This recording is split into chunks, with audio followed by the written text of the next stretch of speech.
Hey everybody, it's Nick Bradley here. Welcome to another week, another episode of Scale Up. And today we are going to be talking about one of the most important things that you need to understand and apply in your business if you are going to have a business that creates freedom for you and can run without your day-to-day involvement. Super critical. I often call it the first exit that a founder needs to go through. And joining me today is an absolute expert in this space, Lloyd Thompson. Welcome to the show. Thanks very much for having me here, Nick. Alrighty, so I've got lots of energy because it's early morning-ish here in the UK, and we've just established that you're in Australia right now, and it's what, like 7, 8 o'clock at night, something like that? Yeah, and I'm sipping my tea and winding down, but I'm ready. Oh, good. And it's also like we're supposed to be in summer right now, and you're supposed to be in winter. But as I look outside my window here, it is literally pouring down with rain. So you're not Oh, missing anything. I'm sitting here with a heater on, toasty. Oh, brilliant. Great. So the astute of our listeners will probably sort of hear that I sound very Australian, but I'm in the UK, and you sound a little bit kind of British and you're in Australia. Is that correct? That's right. Yeah, classic Englishman's moved to the beach from England. So yeah, I'm from south of London. Smart move, Lloyd. Let's kick off. So we're going to get in today talking about how you can systemize a business so that it can run without you, so that the founder, the business owner, can leave the day-to-day operations and get involved in a lot of the cool stuff that we obviously help them with in my company. How did you get into this? So give us a little bit of your backstory, and then we can get quite practical on the different steps of how people can achieve that freedom. Sure. So my background was tech. For the first part of my career, I was a programmer, and I was used to working with remote teams. And then I'm not sure at what point it happened, but I was generally pretty good at explaining complex problems to the management, and that just gently moved me in towards tech management, and then eventually management, and then running large global teams remotely. And so this was my career for a long time, and then installing systems, big banking systems, finance, and trading systems and things like that. And then I think, like many people, when COVID happened, I had a bit of a rethink about what I wanted to do. And in my hobby life, stay with me, Nick. in my hobby life, I was going surfing every morning, and this was a great thing that actually the lockdown of COVID had done for me, is allow me Just to be have clear, if you're surf surfing every morning, you're not in the UK, right? No. I was going to say that's like, I'm like, you're not in Cornwall or something like that. You're definitely on a beach somewhere. Yeah, I would imagine on the East Coast. That's it. I'm in Sydney. So Oh, great. I Manly, lived there for Manly in Sydney. 8 years in Bondi, Oh, right. actually. So Oh, yeah, I'm the starting other to get side. homesick, mate. This is not good. Yeah. Well, this is a wonderful place to live, and so I've been here 15 years, and I was going surfing every day before work, and that was something that the lockdown had really gifted me. And I just had this feeling that when the lockdown was over, I'd have to go back to a brightly lit office, and I didn't want to do that. I'd got used to this location flexibility. And also in my hobby life, I was giving surf reports, and this thing got quite big and quite popular. And one of the listeners was a business coach called James Schramko. I didn't really know much about business coaches, to be honest. I was in corporate. That wasn't really my area. But I had a conversation with him in the sea one day. I recognized him because he was following my Insta surf reports. And I just said, I run large remote teams, and I just wonder if there's a way that I can do this flexibly, remotely, have a business, do this. And so that started a number of conversations between him and I. And The problem with James, right, which is a good problem to have because I know him as well, is that he's going to kind of challenge you on why the hell you're not probably doing that. Now, yeah, had you ever started a business before this one, or had you literally come from that world of corporate into what you're doing now? I would say no proper business. I mean, I'd had a Shopify store in the past that was something I'd done years and years ago, and I'd sold knickknacks on the internet. It was a failure. Oh, that's still a business. Like you've got to have a failure before you kind of get into it sometimes. I remember I used to be a personal trainer many years ago, and the business wasn't necessarily a failure, but I was. And I gave it up because it was just a bit too hard. So yeah. like Well, you kind of do it. This was a hobby, and I was just not making any money out of it. I was covering my costs, but I was just, it was a free thing.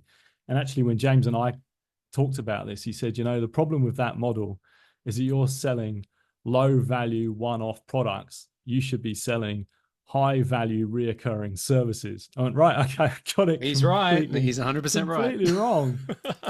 So that's where the journey began in business. And James recommended a book called Rocket Fuel, which Gino Wickman wrote. It talks about these two characters, a visionary and an integrator. And he said, read that, see what you think.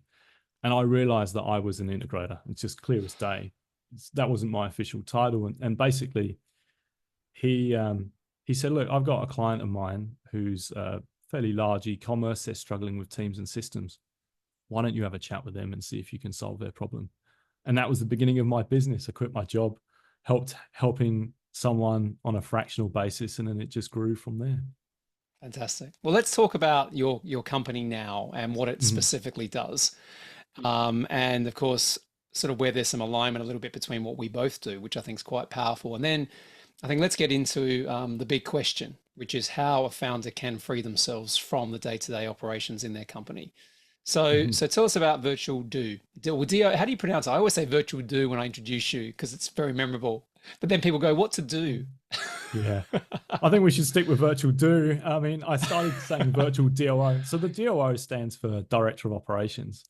And when I was starting my business, I would talk about a fractional integrator service, and people would scratch their head and say, what on earth does that mean? But when I say Director of Operations, I'm providing a fractional Director of Operations or a fractional operator. Suddenly people get it. It explains itself. So Virtual Do or Virtual DOO, Virtual Director of Operations. Director of Operations, everyone. So we'll stick with that. I've obviously offended Lloyd by calling it the Do. But then again, we know what it means, right? It's the whole idea. Because the integrator thing is an interesting one. Gino's a friend of mine. He's writing the front cover quote of my book coming up. So, he and I collaborate quite a bit. Great guy. But he was the one who first coined the term integrator, right? And now that's become a pretty big thing across lots of businesses. You have to have an integrator. What's the difference between the two? Is it the same thing in your mind?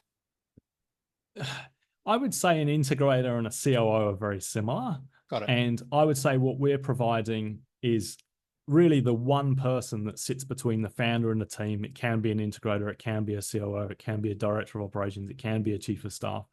It really, and to be honest, in my view, a lot of differences of these titles is marketing and seniority.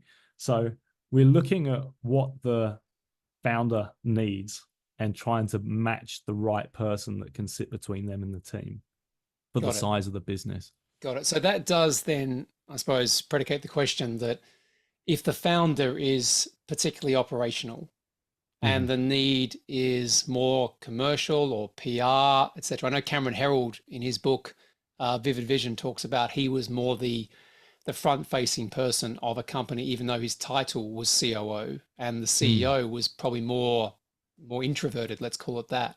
So does it matter, or are you still focused on the capability around operations as well as the gap between the founder, let's say, and this role? Good question. We're particularly focused on the operations side. So for the kind of businesses that we're seeing, normally the founders probably still involved very much in the sales. That's like the piece they're hanging on to. They're sort of, they are that classic visionary outward facing character, and we are focused on the inward operation of the business and then integrating the team. So I would say 80% of people that we speak to fall into that category. And I think the whole entrepreneurial journey from startup before you get into scale up is the ability to be able to wear multiple hats, of course, but it's also the ability to sell. And quite often the issue that we find, certainly in my world of selling businesses and scaling to sale, is that the best salesperson in the company is still the founder, even when they get to a certain level where that's probably not the best thing. So I agree with you. And the gap usually is that they haven't systemized the business so that it can rely without their involvement. I mean, that's most of the thing we're seeing when people are coming to us. They're either trying to move away from pain or move towards a goal. And I would say most of the people are moving away from the pain of the fact that they keep getting sucked into the operations. And that's either because they've not found how to hand things off. Maybe it's the operators, the people in their team, they've not been able to delegate effectively, or their systems and processes are not quite right. There's a whole number of things. Well, let's talk about the journey a little bit here because I think this is quite important. So I often call it sort of exit the chaos. So it's the Mhm. first exit that most people need to experience or realize before they can work with us and before they can start to do some more advanced growth strategies. But let's talk about when the timing's right. Okay, so I've got a business. Let's say I've got 15 employees. I've broken through 7 figures of revenue. I'm pretty profitable. Obviously, I want to Yeah. get the business more profitable, but I still micromanage the day-to-day stuff. I'm still kind of, getting on sales calls. I'm probably writing marketing copy, all the stuff that I did in the beginning. If that's the situation, imagine that's some sort of scenario. What do you do first? Yeah. Well, the first thing we're going to do is start with an audit, actually. So rather than just dive in and sort of, sometimes you just go straight in, you can't see the wood through the trees. So we will come in and we spend typically about a month, actually, and we interview the founder, we interview the team, and we're looking at what's happening with their teams and systems and looking for opportunities to improve. So basically, at the end of a month, we've got, here are all the opportunities for improvement. This is what we would do about it. And we then prioritize that by impact and effort so that, low effort, high impact, priority number one. And so that saves us just diving straight in and attacking the wrong thing, and allows the founder and the team to buy in as well, because generally we've consulted everybody, that's all of the key players, to understand what they're doing, how they're involved, what their pain points are, what's working well, what's not working well. And then we can go back to them, give them that output and say, look, this is what we would do. You could change the order of things if you like. And you can either go ahead and do it yourself, or guess what? If you want to involve us, we can jump in and take over and run that for you. So that's just a great starting point. And I also look at that audit as like an audition for us, because they then get a feeling for the operator that we're going to provide them, and see if they gel. Is it a culture match? Is this right? And then if it is, off we go and set about fixing those things we've identified. Got it. And what's the level that you need to start that? So I said before, I've got 15 employees, for example, in my scenario. I take it you have to have a certain amount of team around you at this point. If it's me and 3 people or something like that, then you coming in and Yeah. auditing maybe not the right stage. Yeah. If less, if they've got less than 5 staff, it's like the founder's going to either try and do it themselves, um, or in rare cases, we have worked with someone like that who had a very large budget and they just wanted to build aggressively, but generally they're not feeling the pain. Around 5 to 10 staff, they're kind of in the amber zone if they've not already hired someone to be that one person between them and the team. But as soon as they've got above 10 members of staff, 10 to 20, if they've not got someone there who's like a one person, an operator between them and the team, it's red alert. They need someone, and that's the sweet spot for us. Got it. And at that point, you always advocate the visionary integrator structure, meaning that there's a one-to-one reporting line between, let's say, the visionary and the DOO, or do you compromise that a little bit by saying, actually, well, perhaps you should have if there is a CFO in the business at this point, they would report into the founder, or is it that one-to-one direct structure? It is flexible. I mean, if it can work, there's going to be cases like, for example, the founder's going to often wear multiple hats, like you said in the beginning. Like they might wear the sales hat, they might still wear the marketing hat, and so we are going to try and get involved and be that one person between them and the team. But someone like the CFO, like, the founder might not want to let go of the reins just yet of their finances. So it's really what they're comfortable with. If they want to be the one person if they want to be the person that's connecting to them and controlling their finances, that's fine. We're just going to see where we can add the most value. Got it. Yeah. So the That's general pattern is one. It's probably the one role that I'd call out that maybe does sit a little bit above the rest of the operation for lots of different reasons. Certainly in my world, but I take it what you're talking about here is marketing, sales, any delivery, whatever that means, depending on the industry. IT, yeah. IT, HR. What about hiring? That sits underneath as hiring, well. Yeah, we would take care of hiring. I mean, if it's the leads that report to the founder, we can help them with that. Like, we're generalists. We're not going to be experts in sales and marketing and IT and finance and all things, but we are going to be able to help them through the hiring process. We can do leadership behavioral style interviews, um, and help them with their culture fit. So yeah, all of those things basically. Got it. Well, let's go back to the audit for a second, because I think this is quite interesting just to lift the Komodo up on that. So you come into my business, as I said, 7 figures, 15 staff, right? And I say, okay, let's do the audit. What are you going to do in that month? So you mentioned before you're going to interview my team and kind of get a feel, but are you starting to look at the business through certain lenses and starting to Yeah. categorize what I'd call almost best practice versus what I'm doing? Is that how it works? Yeah, generally a good place to start is looking at vision, values, and accountability. So we're looking at the founder. That's a good place to start and say, Yeah, well, have you absolutely. got yeah, have you got a clearly articulated vision? Because if you don't know where you're going, you're probably going to end up someplace else, and the team aren't going to have a clue. They're not going to be psychic. The values are going to be the core of hiring and firing and performance management. So we're going to need that tool. And accountability, like we're going to need that for making sure that people know what they're actually going to do. Like, what's the actual org chart here? And even if we end up having a one person between that founder and the team, perhaps the accountability is clearly owned by that person to then give the accountability out to the team and work out who's going to do what. So that's where we normally start. And I've seen a kind of an extreme example where we worked with an SEO marketer and had a great business, but just when we went in there, the vision wasn't clear at all. That the values were, when we asked the team, like, do we have any values documented anywhere? And they said, oh, we seem to remember about a year ago there was a workshop and we outlined 10 values. And I went, oh, okay, do you know where that is? No. Asked the founder. The founder doesn't even know what the values were. So it's like, if Oh the team God. has got no How chance big was of how big was the remembering. business? Just I'm curious, was it? Yeah, about 15, 20 people. So it's big Yeah. enough. It's a common And thing, this though, right? Just to jump into vision and values, and I know we've connected on this a few times.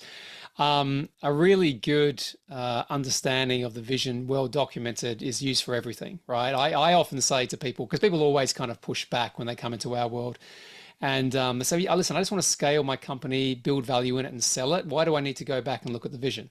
And I'll go, mhm, because the first question any investor is going to ask you, be that to raise money, be that growth equity, whatever it is, or mm, certainly to sell your company, is show me the vision. Show me the trajectory mm. of travel. Show me where this company's going, because I want to get behind and I want to invest in that.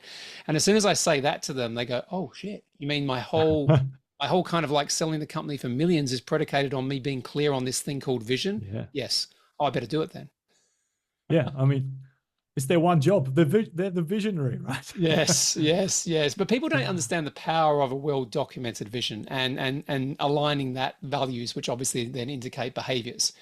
Mm, And I often say, like, certainly in my business, when I hire people, we share the vision document, and mhm, we get, people when they get to a certain level within the kind of process of hiring them, usually second stage, we get them to come back and comment on exactly what they think about that vision, because we're really testing whether they buy into the direction of travel of the business or not. mhm, And because it's articulated really well, we kind of push them to sort of, say whether it's there. And we actually look for body language and stuff like that as well, Lloyd. So it's not about someone just saying yes or no. That sounds great. Because mm. if someone doesn't really understand it or care about it, then that's not going to work, certainly in my business. So Mm. how deep do you go on that first piece? Do you think that's almost foundational? Because you said, vision, values, and accountability. I take it you probably can't go any deeper into an audit until you've got that thing really, really established. Yeah. I mean, that plays into nearly everything else we do because, for example, the values, we're using that for hiring, firing, performance management. So if we do end up seeing that something's not quite right in the team, do we see if someone's the right fit for the team or not the right fit for the team? We can't work that out if we don't know what the values are. Accountability, we don't know who's doing what, who owns what. I've been into teams where there's been double up of effort over here and then hardly anything going on over here. And it's because no one knew who was really accountable for doing what. So Got it. vision, values, and accountability, I think that's all about the founder or owner providing clarity of where they want to go. And then once we know that, then we can move forward onto the next pieces. Got it. And I take it you document all of this. So it becomes, Yeah. so it's written down. So on accountability, because I think this is another area where, certainly from my experience, founders kind of muck this up. And I've got a certain way of thinking about it, which is a bit different as well. But I actually don't believe roles exist, right? I believe points of accountability or outcomes exist.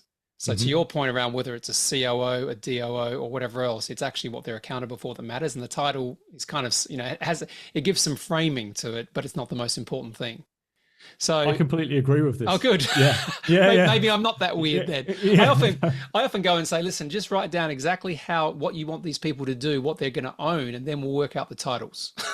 Yeah, yeah, I think that makes sense. And I mean, because part of the audit is actually finding out not just pain points and problems, but also what people really want to do, like what gives them passion, what motivates them. Because if we can give them some of that, we're not putting them into a box of a specific role. We can say, okay, you'll be accountable for that.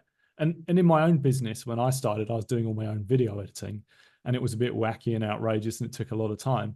And then when I hired someone to do a lot of my admin, and I said, oh, what do you like to do in your spare time? What gives you passion? What would you like to do more?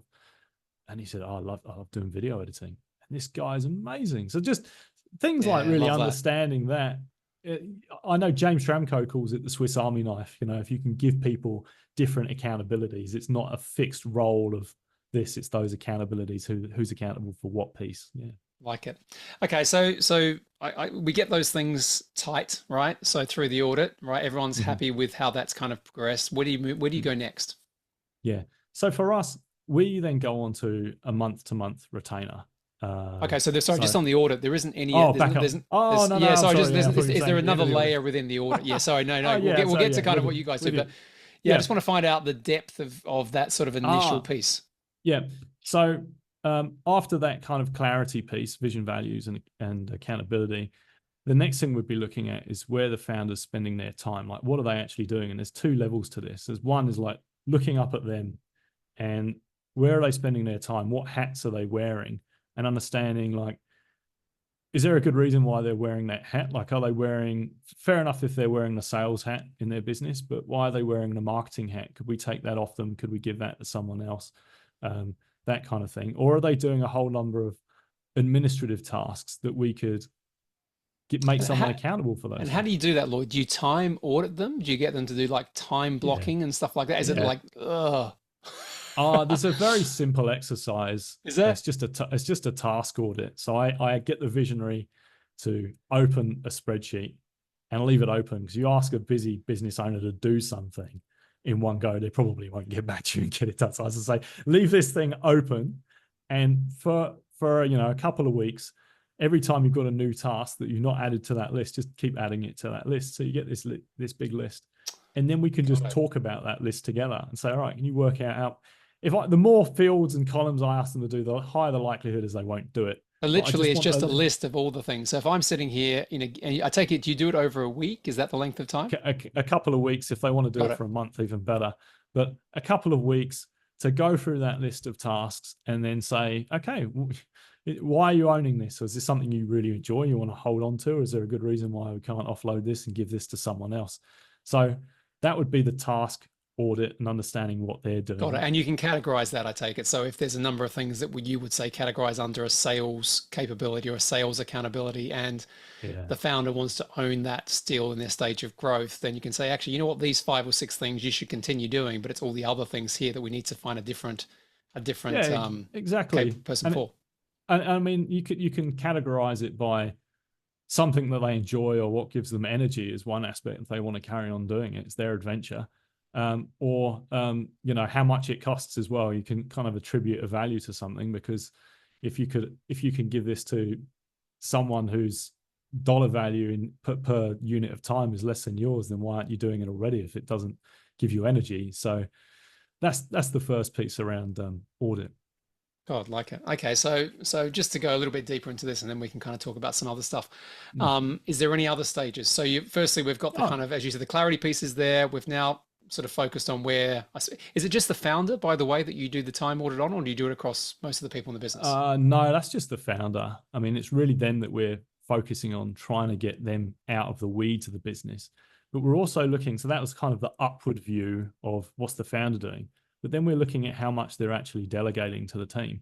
Because when we're often brought in, what we see is that the founder is just scattergunning the team with tasks, and there's no kind of rhythm or cadence to it. And so our offering if they've not been able to effectively delegate outcomes and they're just allocating tasks to people, then often the simple solution is to just shunt in an operator between them and the team, so that that team can then start being that one person who's going to take the outcomes and work with the team to get those things done. So that's the downward view, if you like, is like, how are tasks making it from the founder down to the team, and how can we allocate them out? Okay, got it. Okay, keep going. Because I do Okay, want to, yeah. I've got a question about how then someone comes in to support that, but I want to kind of make sure we've unpacked fully that sort of initial process.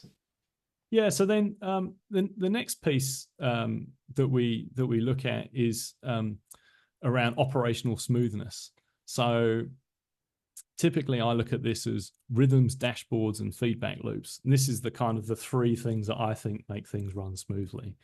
And if I think about my first client, who was a busy e-commerce business owner, he was there scattergunning the team with tasks, doing 16-hour days. It felt like the emergency department or whack-a-mole.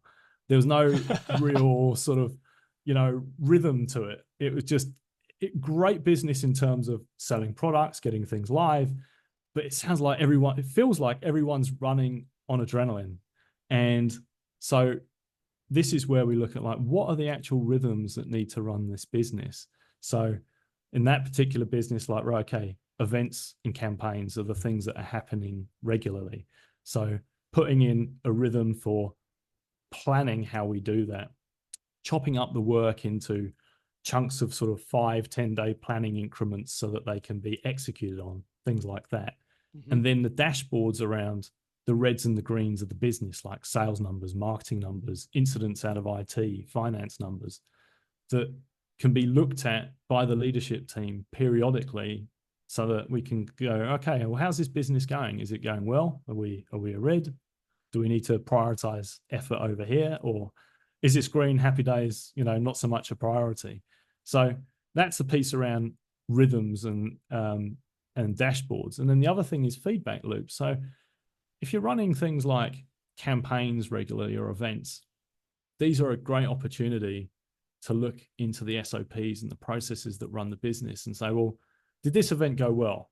Okay, why did it go well? What do we need to put in our process so we're doing more of that worked? Or did it not go so well? Okay, well, here's a learning point. What broke in the process? What are we going to do to change it and make it better next time?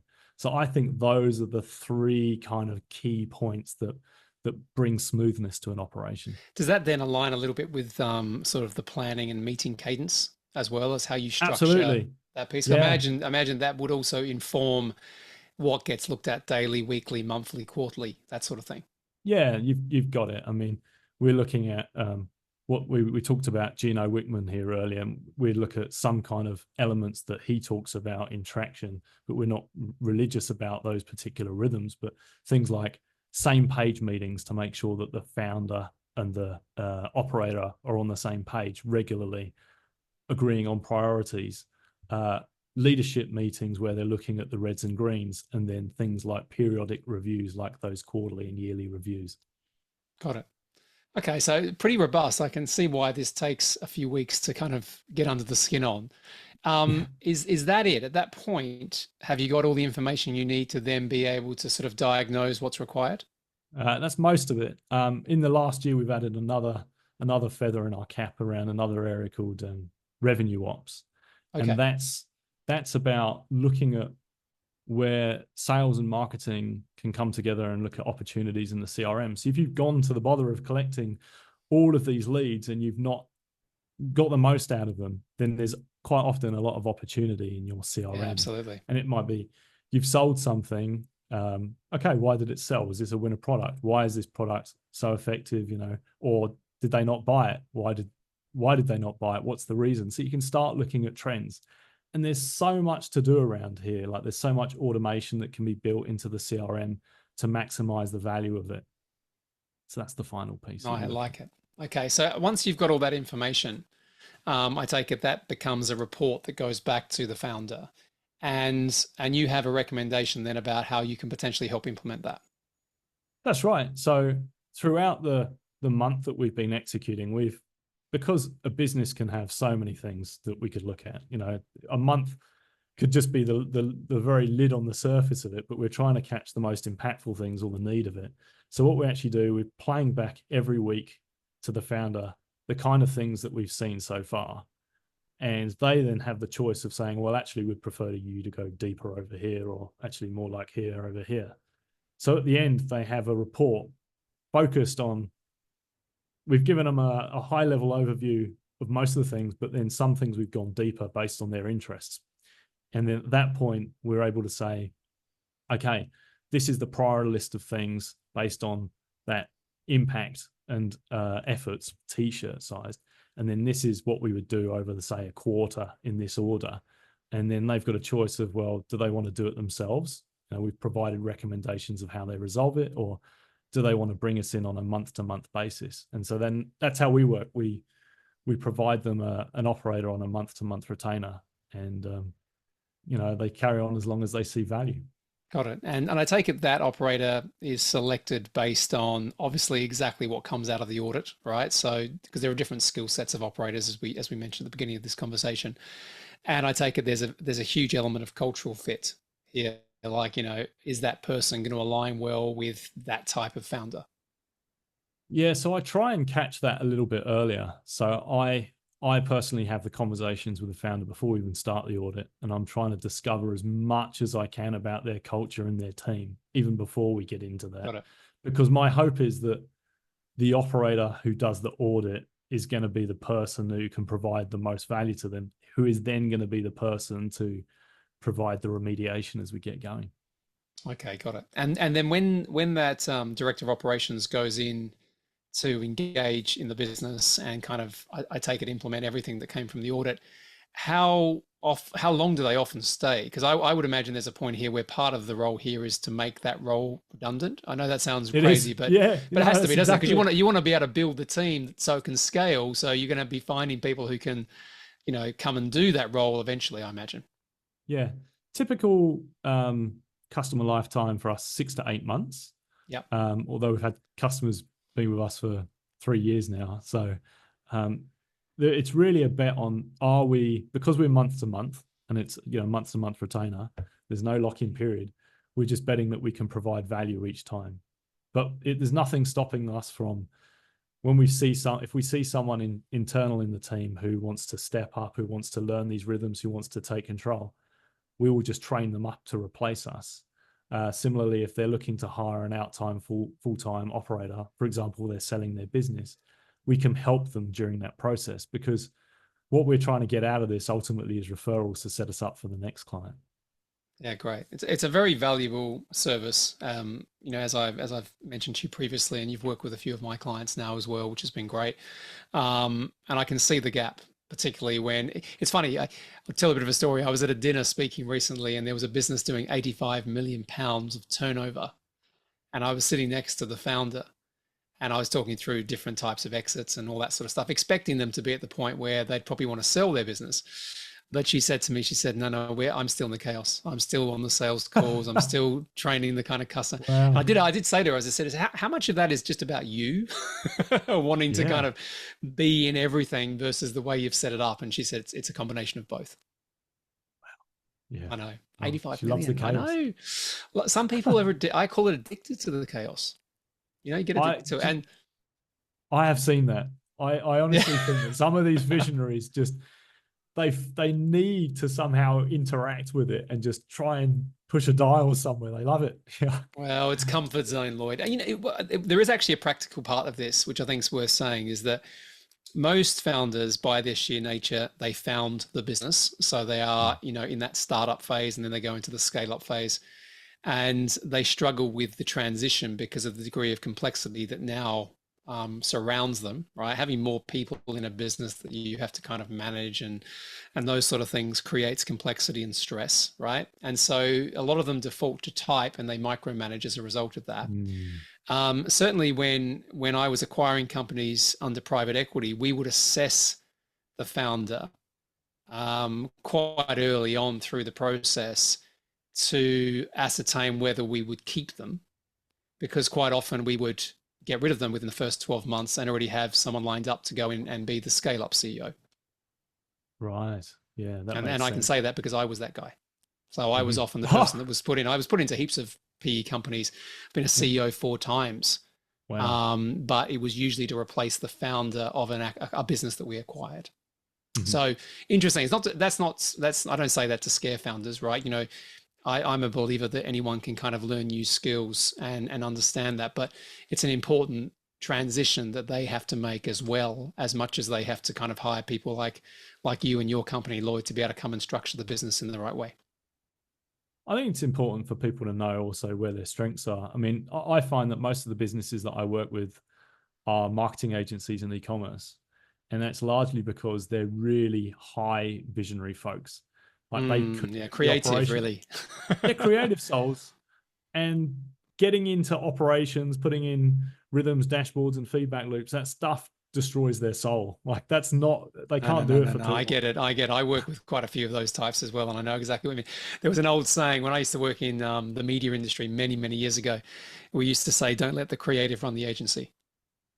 Yeah. And everyone would go, "Oh yeah, we know why," because it becomes chaos, right? You know, but I think, you know, at the end of the day, there is a piece, as I said, people change, they learn, they evolve, and it comes back to that point that you've talked about before about right people, right seats, and that's not just Mhm. about capability; it's about values, and it's about, you know, things that light people up, and really being able to Yeah. assess that and put people in the right lane where they can be successful for sure. Yeah.